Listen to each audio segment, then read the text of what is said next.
Hello guys, this is DBZ Tabs here with the level 86 tower floor. Now as you guys can see, this is the team I'm using, so let's get right into it. Now guys, if you don't have Red Yuta, you can use Red Nobara, which is a good DPS, and also you can try to do the Megumi strat, the Red Megumi, with Domain Gojo to get his domain 2 times, which is also valuable. Now if you don't have one of these supports such as Rapid Escape Megumi or Nanami, you can use Yaga, the SR Yaga, which is really useful, but let's get right into it.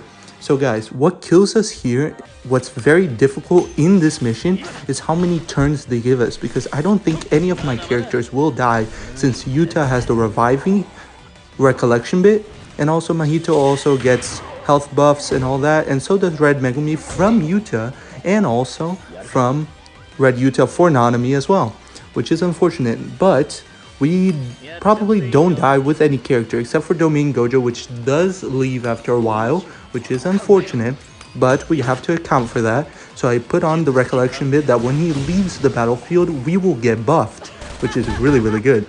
So we're trying to get our ultimates as quickly as possible because this mission, like I said, is a turn fight. So you need to try to kill this opponent quickly because you will not beat him with very easily in the amount of turns you want. I think there are ways to beat him quickly, more quickly than the one I used, but this is the way I beat it. So we're trying to do the most damage possible, but as well also keep our cursed energy for moments that are useful. Now we did get the counter, which is very good. Getting counters with Yuta is amazing, especially on one of those attacks which he does heal from, which is very unfortunate.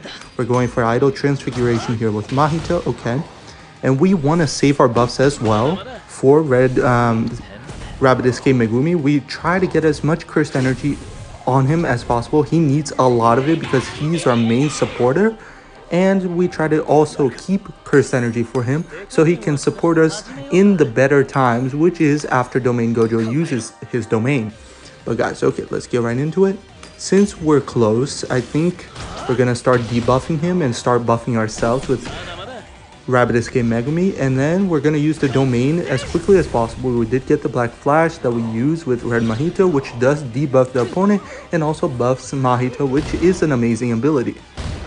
Okay, he did do his ult, but in the beginning his ult doesn't do that much damage, which is very good. And also remember, with this recollection, which is a free recollection, our Yuta can revive after he is defeated, which is amazing. So we're using the debuff with Rapid Escape Megumi, and we're gonna try to do as much damage as possible because once he's under the domain of Domain Gojo, that is the perfect time to do as much damage as possible because it debuffs him quite a damn lot. So okay, so we have ultimates with everyone, but we don't want to use it yet. We don't want to use their ults, but also keep in mind that after Yuta uses his ult, he can't get any ult abilities for 3 turns. So we do want to ult with him as quickly as possible, but we also want to do a lot of damage. So you got to be very intelligent on when to use your ult against the opponent. So we're going to debuff him even more to do as much damage as humanly possible. Okay, we got a Black Flash with Yuta's ability, which helps out quite a damn much. Okay, now we're going to go for our ults. Because remember, Yuta has to stay 3 turns without getting any ultimate gauge, which is very unfortunate. But we gotta account for that, and we gotta know when to use our ult. So in this we use Mahito's ult, and you see, look how much damage we're doing with just Megumi and Mahito's ult. That was because we debuffed him first with Mahito and with Rapid Escape Megumi so that he becomes a lot debuffed so we can do a lot of damage. And now we're gonna go in with Yuta's ult, and let's see how much Yuta's ult does. Okay, come on, do a lot. Okay, we got the break and we did 12 million. Now that is amazing, guys. But remember, if you don't have Red Yuta, you can use Red Nobara, which also deals quite a damn a lot of damage. But you do have to have her in the support system completely buffed. Unless she is totally buffed, she will not do very little damage. But as you can see, we're almost getting him to half. So you want to always, when you're in this tower floor, you also want to account for the turns, like I said.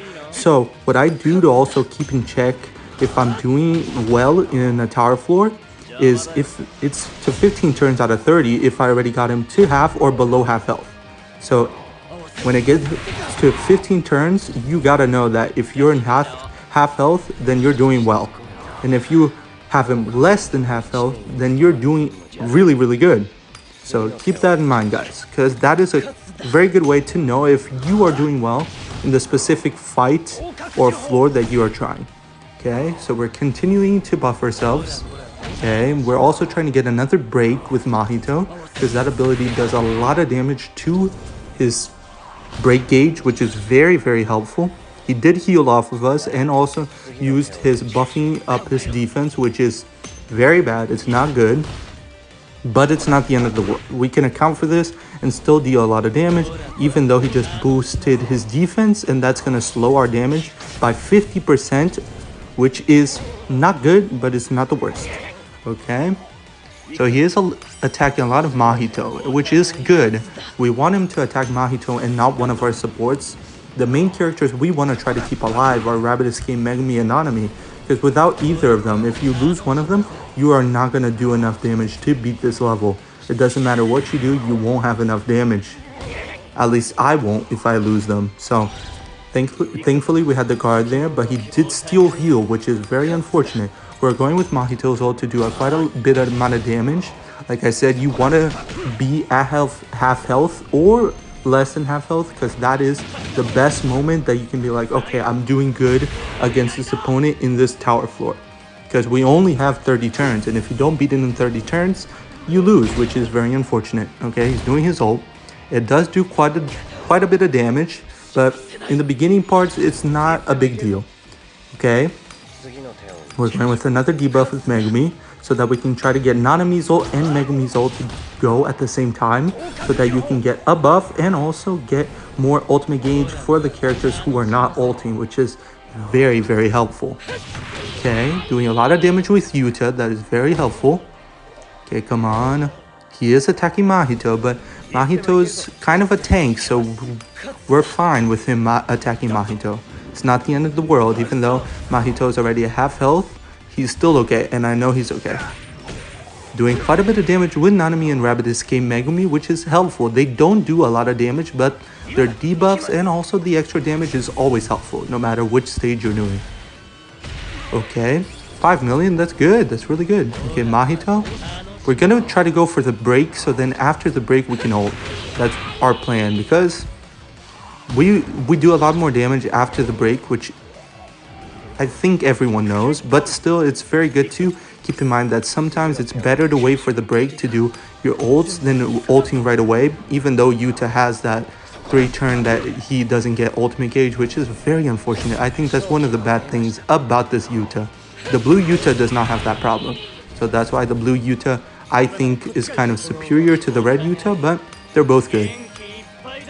Okay, and now we're gonna double ult with Mahito and Yuta to try to get more ult gauge for Rabbid Escape Megumi and Nanami, because that is also helpful. It's any bit of damage helps out, even in the slightest. Doing quite a bit of damage with Mahito. Okay, now how much damage are we gonna do with Yuta? We unfortunately did not get the second buff of the Recollection, because you do have to be at a certain amount of health to do a lot of more damage with the Recollection, but we still did 13 million, which is still very, very, very good. See, that did a lot of damage, and we know we are cooking in this matter right now. In this, we're doing really well. And we don't want to use Mahito's ability, because like I said, it does a lot of damage to the break gauge. So you always want to try to keep that third ability and your cursed energy up, so that when his break gauge comes back, you can do more and more damage to the break gauge. Now remember guys, you guys can see that Yuta got pretty low health in 2 turns ago, but that's the thing. Even if he dies, which is good, this Recollection, which is a free Recollection that you could get from the event that came out quite a while ago for the hidden inventory, when you get this Recollection, even if Yuta dies, he comes back with around 12 to 15 million amount of health, which is very, very helpful. It's also good to keep a character alive and also help you do quite a lot of damage. You can use this Recollection on the Red Nobara if she's buffed, and she will be just as good as Yuta is being right now. And Red Yaga is still an amazing support still to this day. He's not as good as Red Nanami or Rabbid Escape Megumi, but still he's better than nothing to defeat level 86, which I think is still a good help and is still very good. Or you can use as well Red Mai. Red Mai is amazing. She's a very good debuffer, I believe she's also very useful if you don't have Nanami or Rabbit Escape Megumi. Okay, so let's keep going. Let's see, we got the double ult, so unfortunately we're still one turn away from being able to get ult gauge with Red Yuta, which is not that great, but he's going very slowly. And we're trying really hard to kill him, because as you guys can see, we only have 7 turns left and we need to do a lot of damage. Otherwise, we are not going to finish this in the 30 turn limit, which is very annoying. I think most of these tower floors, the reason they're difficult is not only because the opponent does a lot of damage and has a lot of health, but also because of the amount of turns they give you. If they gave, oh, we got the counter, that's amazing. But if they gave us more turns, I believe it'll be a lot easier to beat most of the tower floors from 80 to 90. But since they limited it to 30, which may seem like a lot at the beginning, it's very not good for when an opponent has literally 30 million health, or 300 million health, I mean, which is quite a lot. And in 30 turns, it's very difficult to do that amount of damage very fast. So, okay. We're still going to be trying to debuff, because also Yuta almost has his ult, so that means we need to try to debuff as much as possible so Yuta can do a lot of damage, because this is the crucial moment in this battle. So I think, okay, we got the break, that's amazing, and then we could just use Yuta's ult, which is very helpful. We're also not getting the second buff effect of the recollection, which is unfortunate, but still, we're trying to kill him as quickly as possible, because I am very tight in those 30 turns, and I might lose because of the 30 turns, which is unfortunate. We got the critical with Mahito, and since we're using the recollection that once he gets a critical, his ultimate gauge goes up. That is very helpful, and I think we won. Because of Yuta's ult doing that much damage, I think we won. Let's see. Even if he lives, Mahito's ult, okay, he didn't. Okay, we won, guys. But thank you guys so much for watching, and I hope you guys enjoyed this video. I hope you enjoyed this little help video, and if you need any other help, please let me know, and I'll see you next time.